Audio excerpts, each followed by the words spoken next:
Vous êtes-vous déjà demandé comment l'humanité a pu accepter l'esclavage comme une norme pendant des siècles? Les esclaves n'étaient pas seulement contraints de travailler, ils subissaient des passages à tabac en public, des châtiments cruels et des traitements déshumanisants sous le regard indifférent des foules. Contrairement aux criminels d'aujourd'hui, les propriétaires d'esclaves documentaient encore rarement leur brutalité. Le péché. Il n'y a pas de péché. L'homme dispose de ses biens comme il l'entend. Mais les images qui existent révèlent que la réalité effrayante de ce qui était justifié comme une nécessité économique sur tous les continents. Ces photos saisissantes offrent un aperçu rare de la souffrance incessante et de la résilience de ceux qui sont pris au piège de l'un des systèmes les plus sombres de l'histoire. Comment les photographies peuvent-elles capturer ce que les mots ne parviennent souvent pas à exprimer? Femme esclave avec l'enfant de son maître. Brésil, fin du XIXe siècle. Une esclave est assise en silence, un enfant blanc sur ses genoux. Sa tenue est d'une propreté trompeuse, un foulard blanc soigneusement noué, un chemisier décolleté propre et repassé, ses poignets ornés de bracelets, ses colliers reposant légèrement sur sa poitrine, et ses mains, lourdes de bagues, bercent l'enfant. Son regard est fixé sur l'objectif, sombre et vide. On pourrait croire à un portrait de famille. Ce n'en est pas un. Il s'agit d'une photographie soigneusement mise en scène, prise à Salvador de Bahia en 1870, probablement commandée par la famille esclavagiste comme souvenir. Cette photographie tente de créer une illusion de chaleur entre la femme esclave et l'enfant dont elle s'occupait, un instantané trompeur qui cache une réalité cruelle. Maria Helena Machado, spécialiste de l'esclavage au Brésil, soutient que ces photos ont été mises en scène pour dépeindre un sentiment d'affection rarement existant. Ces images étaient censées laisser entendre que les nounous étaient point des membres aimés de la famille, mais la vérité était plus sombre. Machado pose une question glaçante. Où sont les bébés noirs? Elle passa des années à éplucher de vieux dossiers judiciaires, reconstituant les histoires de femmes comme Ambrosina, une nourrice esclave. Elle fut contrainte de nourrir 2 nourrissons, son propre fils Benedito et l'enfant blanc, également appelé Benedito. Mais son lait ne suffisait pas aux 2. Le fils d'Ambrosina, contraint de boire du lait de vache non pasteurisé, souffrit tandis qu'elle donnait la priorité à son enfant blanc.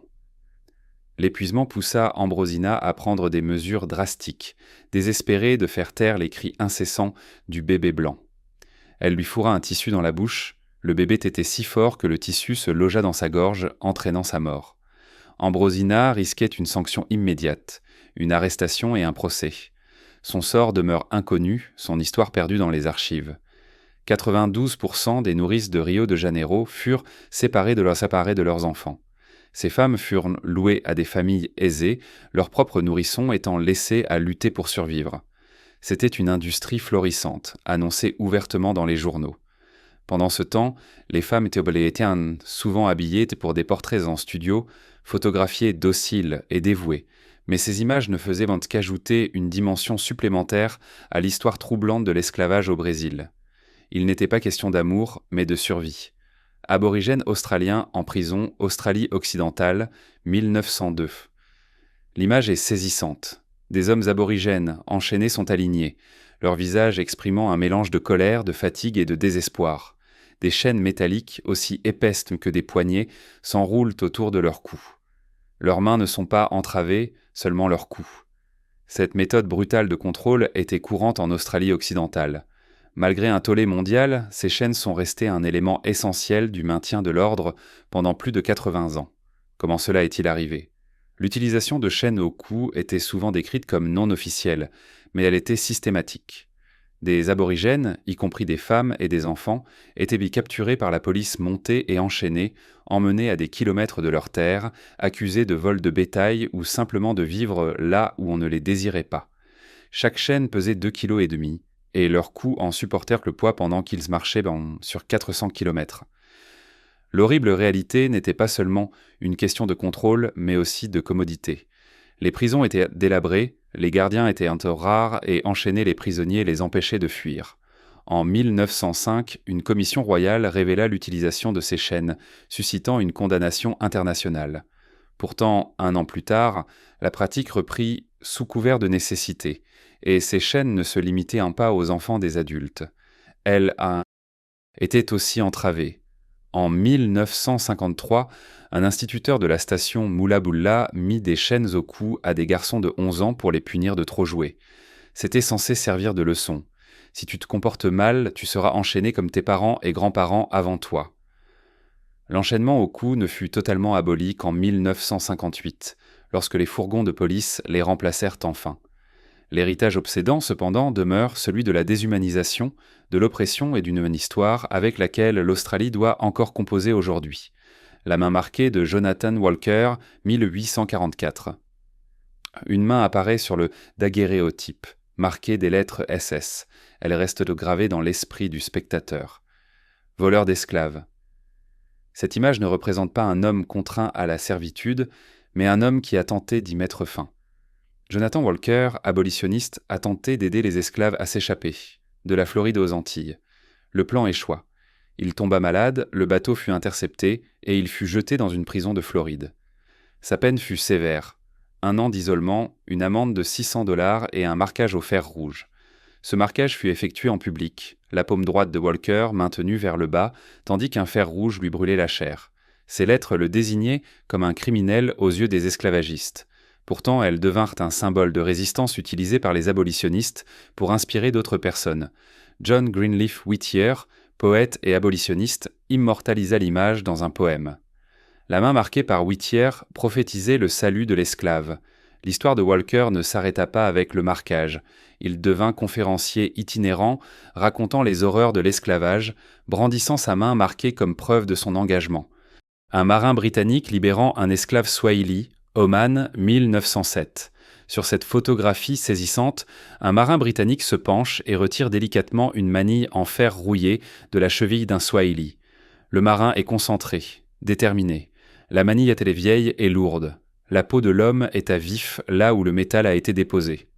Cette opération s'inscrivait dans le cadre d'une opération anti-esclavagiste menée par la Royal Navy le long de la côte de Batin, à Oman. Samuel Chidwick, dont le père servait à bord du HMS Sphinx, se souvient que son père a vu ses esclaves s'échapper en canoë, cherchant désespérément à rejoindre le navire. Ils étaient terrifiés, mais portés par l'espoir. Ces esclaves étaient prisonniers de ces chaînes depuis des années. L'un d'eux était menotté depuis 3 ans, incapable de se libérer des griffes de ses ravisseurs. L'équipage du Sphinx ne perdit pas de temps pour libérer les hommes, leur donnant des vêtements propres et leur offrant tout le réconfort possible. Un sentiment d'urgence imprégnait la scène. Les marins savaient que les marchands d'esclaves de Norrance tarderaient pas à les suivre. Pendant plus d'un siècle, la Royal Navy patrouilla dans ces eaux, capturant des navires négriers et libérant des esclaves africains. L'escadre d'Afrique de l'Ouest, créée en 1808, saisit environ 1600 navires et libéra 150 000 personnes. Mais la lutte était constante. En une seule patrouille de 4 jours, en octobre 1907, le HMS Sphinx sauva 6 esclaves. Ces hommes parlèrent de conditions de vie difficiles, de traitements brutaux et d'années de tourments. Pont des esclaves de l'incendie de Forêt, 1860. La scène est à la fois choquante et dévastatrice. Le pont est bondé de plus de 500 Africains rescapés de l'incendie, un navire négrier intercepté par l'USS Mohawk au large des côtes cubaines en avril 1860. Les gens sont à l'étroit, assis épaule contre épaule, le pont trop exigu pour offrir un semblant de confort. L'air est lourd de sueur, d'urine et de désespoir. Le lieutenant Tunis Craven du Mohawk le décrira plus tard comme une masse dense d'êtres humains. Lorsque le Mohawk s'est approché du feu, il s'est devenu évident que le navire était un navire de misère. Des menottes étaient éparpillées, abandonnées à la hâte par l'équipage en fuite. Sous le pont, il y avait à peine 1,20 m d'espace entre le plafond et le sol, l'obscurité étant oppressante. Il n'y avait pas de place pour s'allonger, pas de place pour respirer. Les survivants du voyage étaient assis en silence, les yeux creux, le corps affaibli. La maladie avait déjà fait de nombreuses victimes, et la nourriture et l'eau étaient presque épuisées. L'incendie n'était pas le seul navire touché cette année-là, mais ce fut l'une des plus importantes prises. Malgré les lois américaines interdisant la traite négrière, la traite transatlantique persista depuis 1808, alimentée par une demande insatiable dans des pays comme Cuba et le Brésil. Rien qu'en 1860, les navires à vapeur américains capturèrent 8 navires négriers et secoururent plus de 1500 personnes. Mais il était souvent trop tard pour beaucoup. Lorsque l'incendie s'étendit, plus de 200 captifs étaient déjà morts. Les survivants furent emmenés à Key West, où la chaleur était encore impitoyable, mais où ils avaient au moins de l'air frais et de la nourriture. Le lieutenant Craven insista pour qu'ils soient soignés sur place, craignant que le long voyage jusqu'à Boston ne soit mortel pour la plupart d'entre eux. Ses rapports à Washington étaient accablants. Les conditions à bord de l'incendie étaient inhumaines. Ils étaient entassés au maximum, écrivait-il, sans assez de place pour dormir, avec à peine de quoi mourir. Ce spectacle hanta l'équipage, lui laissant un goût amer de victoire. Cadeau de Noël du clan Cluck aux anciens esclaves, Alabama, 1948. C'est l'une des images les plus troublantes jamais capturées. Un couple noir âgé est assis devant un groupe de membres du Ku Klux Klan en Alabama. L'homme est Jack Riddle, 106 ans, et à ses côtés se trouve sa femme, Rosie, 86 ans. Devant eux se trouve une radio, cadeau du Ku Klux Klan. Un membre du Ku Klux Klan, vêtu d'une cagoule et d'une robe blanche, se fait même passer pour le Père Noël. L'absurdité s'en flagrante, une démonstration perverse de moquerie et de contrôle. L'image a été prise en décembre 1948, dans le cadre d'un geste de bienveillance médiatisé du Ku Klux Klan. Les journaux ont rapporté cette scène étrange comme s'il s'agissait d'une œuvre de charité, mais pour les spectateurs noirs, c'était un avertissement. Le professeur John Gigi de l'Université d'Alabama explique que la photographie a capturé un fantasme du Ku Klux Klan, se présentant comme des figures d'autorité bienveillantes sur les anciens esclaves. C'était une tentative de symboliser la domination qu'ils souhaitaient maintenir. Le contexte de la photo est glaçant. 1948 fut une année charnière pour les droits civiques, les Dixiecrats se séparant du Parti démocrate face à son soutien croissant à la déségrégation. Le clan chercha à réaffirmer sa présence, usant de gestes comme celui-ci pour masquer son passé violent sous de prétendues bonnes actions. Jack Riddle et sa femme furent photographiés assis, figés, l'expression ambiguë. On ignore s'ils étaient conscients de la sombre ironie du sort. Ils avaient été autrefois réduits en esclavage et, au crépuscule de leur vie, ils affrontaient à nouveau leurs anciens oppresseurs, cette fois avec un semblant de politesse. Cette photo, prise par un photographe de Keystone Press, était une mise en scène soignée. Elle visait à transmettre un message de contrôle, de supériorité et de racisme persistant. Si les Riddle auraient tard pu souhaiter une radio pour entendre des prédicateurs parler de salut, l'intention du clan était loin d'être noble. Ils rendent toute la scène en scène, créant une parodie grotesque de bonne volonté. Afro-américain fouetté en prison, 1889. L'homme sur la photo se tient dos à l'objectif.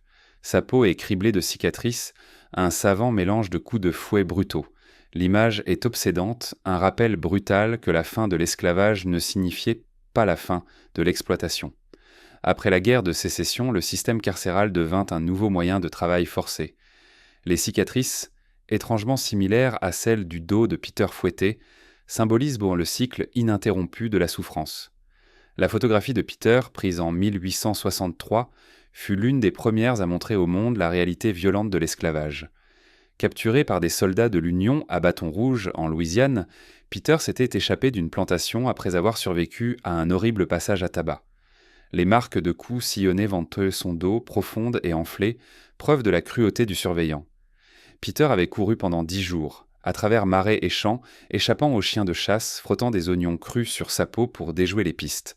Ces cicatrices, visibles sur la photographie, furent utilisées comme preuve de la brutalité de l'esclavage et comme un appel à l'action pour les abolitionnistes. Mais cette image de 1889 montre que l'horreur ne s'est pas arrêtée avec l'émancipation. Au contraire, elle a pris de nouvelles formes dans le système carcéral. Enchaînements, location de prisonniers et camps de travail forcés étaient une monnaie courante dans tout le Sud. Les Afro-Américains, souvent arrêtés pour de fausses accusations ou des accusations insignifiantes, se retrouvaient à nouveau enchaînés. Les coups de fouet, les passages à tabac et les conditions de détention inhumaines persistaient encore. La photo du dos marqué de cet homme évoque un autre type d'esclavage, imposé par la loi et toléré par la société. L'image du dos de Peter avait été largement diffusée pendant la guerre de sécession.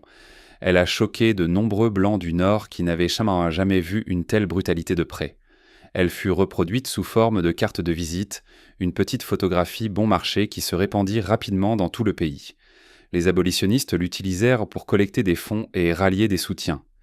L'image, connue sous le nom de dos flagellé, révéla la vérité crue. L'esclavage n'était pas seulement une question économique, mais d'une cruauté inimaginable.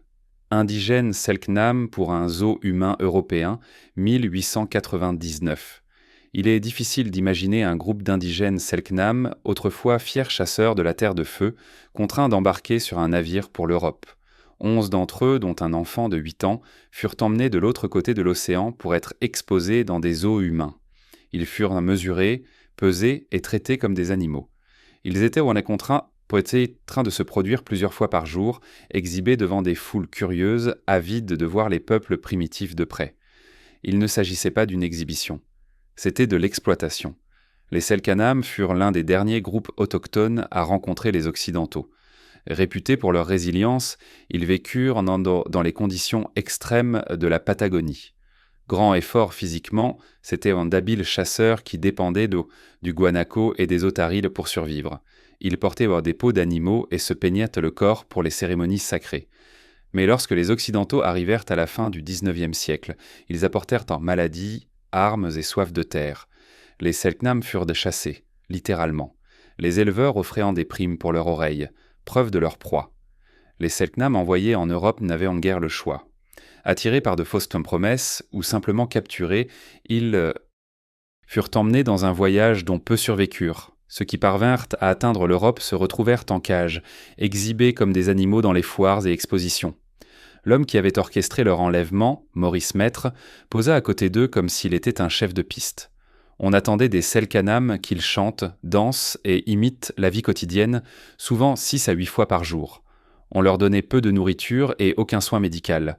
Beaucoup tombèrent malades et certains moururent avant de pouvoir rentrer chez eux. La photographie capture leur tristesse et leur confusion. Ils portent des costumes traditionnels, mais le décor leur est étranger. Des rues pavées au lieu de plaines verdoyantes. Des curieux au lieu de membres de leur tribu. Portrait de Ranti, Caroline du Sud, 1850.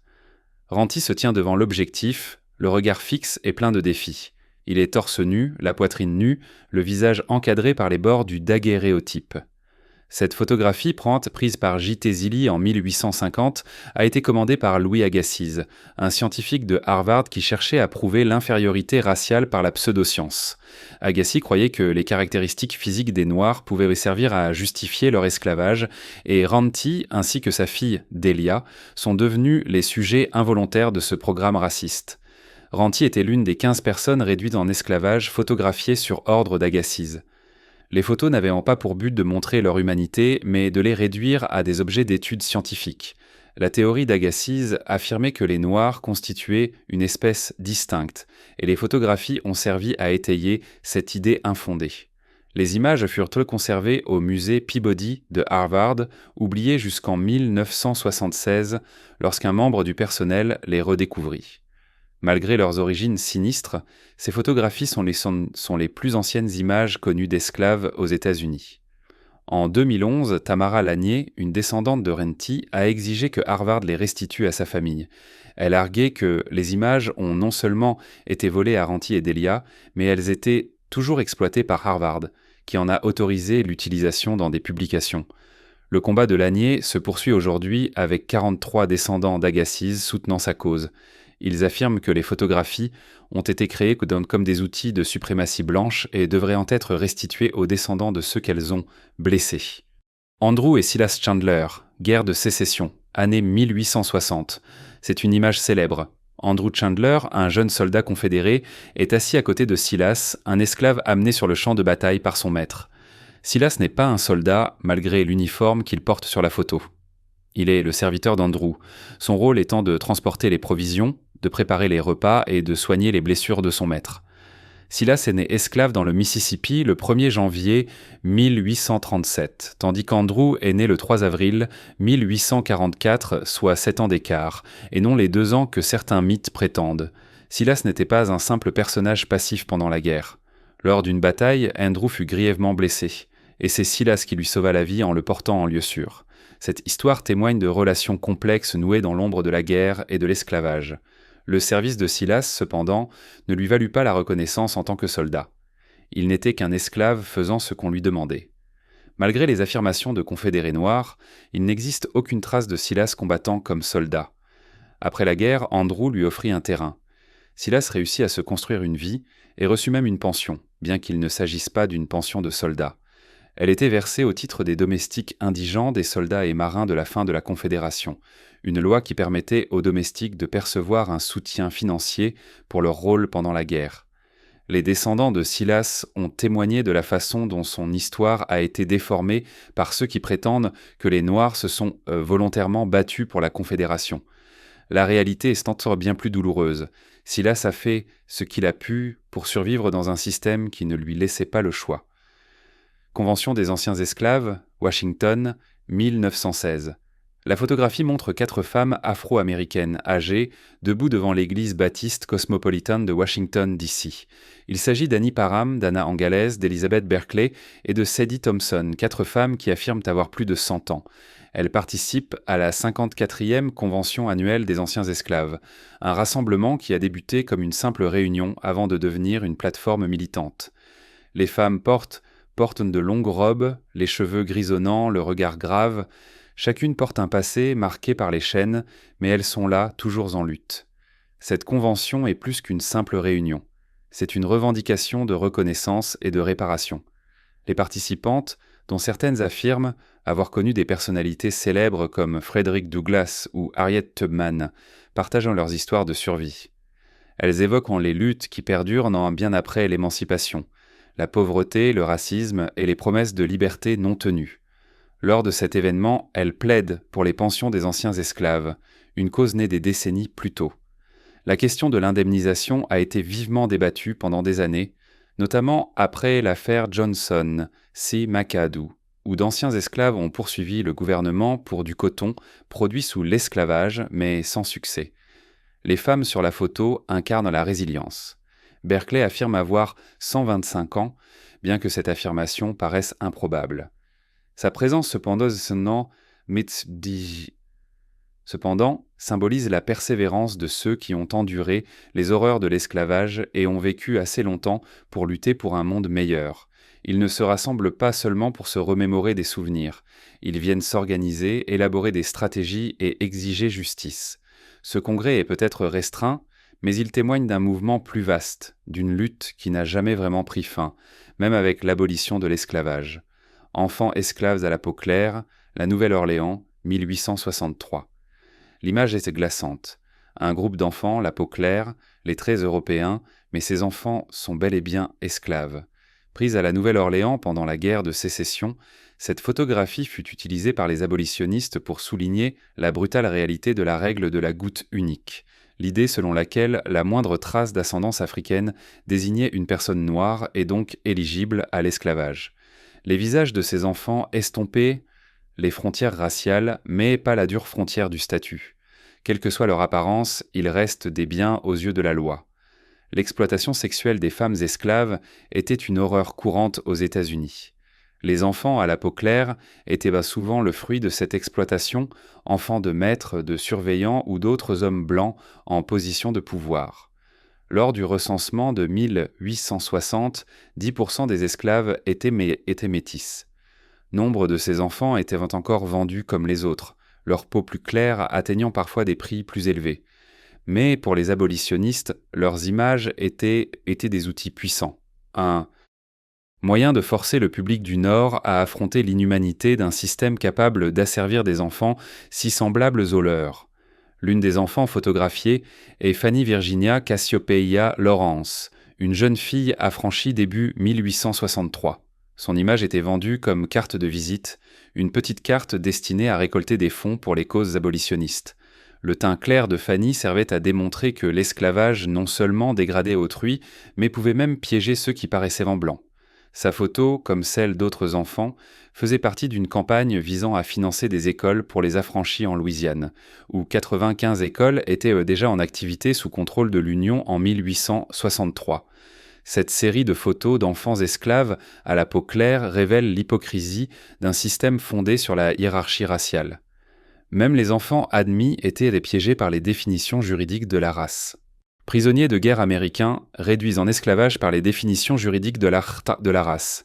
Prisonniers de guerre américains réduits en esclavage par le Japon pendant la Seconde Guerre mondiale. Sur la photo, des prisonniers de guerre américains sont alignés, émaciés et épuisés. Leurs uniformes sont en lambeaux, leurs visages creusés.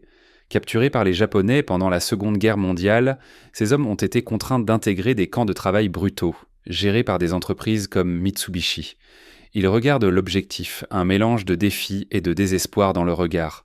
Ce n'est pas un camp de guerre ordinaire. C'est de l'esclavage, transformé et dissimulé sous le couvert du travail des prisonniers. Entre 1942 et 1945, des prisonniers de guerre américains ont été emmenés au Japon. Ils ont été contraints de travailler dans des mines, des usines et des chantiers navals, cassant des pierres, déplaçant de lourdes charges et subissant des coups incessants. Le travail était exténuant, les conditions épouvantables. La nourriture était rare et les installations sanitaires quasi inexistantes. Les prisonniers de guerre partageaient sur l'espace avec des rats, souffraient népassant de blessures non soignées et souffraient souvent de maladies comme le beriberi et la dysenterie. Les gardes étaient impitoyables. Ceux qui s'effondraient étaient imbattus. Ceux qui résistaient étaient torturés. Mitsubishi était l'une des plus grandes entreprises à exploiter ces prisonniers de guerre. Sur un site, des soldats américains étaient maintenant contraints de creuser pour extraire du charbon dans d'étroits puits sans air. À chaque coup de pioche, ils inhalaient de la poussière de charbon qui s'accumulait profondément dans leurs poumons. À la sortie des mines, ils étaient recouverts de suie. Leurs mains étaient recouvertes d'ampoules et leur dos douloureux. Malgré la capitulation du Japon le 15 août 1945, la libération ne fut pas immédiate pour ces hommes. Nombre d'entre eux furent contraints de continuer à travailler jusqu'à l'arrivée des troupes alliées. À la fin de la guerre, plus de 12 000 prisonniers de guerre américains avaient été utilisés comme travailleurs forcés au Japon, et plus de 1100 d'entre eux moururent de faim, de maladie ou de mauvais traitements. Les excuses de Mitsubishi, présentées des décennies plus tard, ne furent acceptées que par 2 anciens prisonniers de guerre survivants, mais pour beaucoup, les dommages étaient irréversibles, laissant derrière eux des cicatrices physiques et mentales à vie. Jeune esclave de Zanzibar vers 1890. La photographie montre un jeune garçon debout dans les rues de Zanzibar. Un épais rondin de bois repose en équilibre sur sa tête, pesant sur sa frêle silhouette. Une lourde chaîne relie le rondin à sa cheville, limitant ses mouvements. Garçon n'est qu'un enfant, âgé de 7 ans à peine, et pourtant, il a déjà appris le sens de la cruauté. La punition infligée au garçon est sévère. Il doit porter ce rondin pendant des heures, parfois des jours, pour l'empêcher de s'échapper après une tentative ratée. Zanzibar, plaque tournante cruciale de la traite négrière dans l'océan Indien, était connue pour la brutalité de ses traitements envers les esclaves. Les esclaves en fuite étaient souvent repris et punis publiquement en guise d'avertissement. Le sort de ce garçon n'est pas unique. Il était courant de voir de telles scènes dans les rues, de jeunes garçons et filles portant de lourds fardeaux en guise de punition. L'esclavage avait été officiellement aboli à Zanzibar par les Britanniques en 1873, mais la pratique perdurait, cachée au grand jour. La bûche, pesant plus de 13 kilos, était destinée à briser l'esprit autant que le corps. L'homme qui a pris cette photographie, le révérend W.K. Furminger, a plus tard contribué à la libération du garçon. Mais pour beaucoup d'autres, la liberté était un rêve lointain, jamais réalisé. Un Brésilien porté par des esclaves, jamais réalisé. Un Brésilien porté par des esclaves, Bahia, 1865. L'image est presque surréaliste. Un homme de la haute société est confortablement assis dans une chaise à porteur, à l'abri du soleil. 2 esclaves, les muscles tendus, le portent dans les rues animées de Bahia, au Brésil. Leurs corps sont courbés sous le poids trottoir de la chaise, la sueur luisant sur leur peau. L'homme tient une ombrelle, indifférent au travail qu'il accomplit. Cette scène reflète un spectacle courant au Brésil, dernier pays des Amériques à abolir l'esclavage, seulement le 13 mai 1888. Dans les années 1860, l'économie brésilienne dépendait encore fortement du travail des esclaves. Des hommes comme ceux-ci étaient transportés dans les rues comme symbole de statut social. Ce n'était pas seulement un moyen de transport, c'était une affirmation de pouvoir, de contrôle. Les esclaves portaient en le poids de leur maître, au sens propre comme au sens figuré. Peu importe que les rues soient boueuses ou qu'il fasse chaud, les esclaves étaient censés endurer tout sans se plaindre. Malgré la pression internationale croissante pour l'abolition de l'esclavage, la société brésilienne s'accrochait à cette pratique, trouvant des moyens de la justifier économiquement et socialement. Merci d'avoir regardé la vidéo et à bientôt pour la prochaine.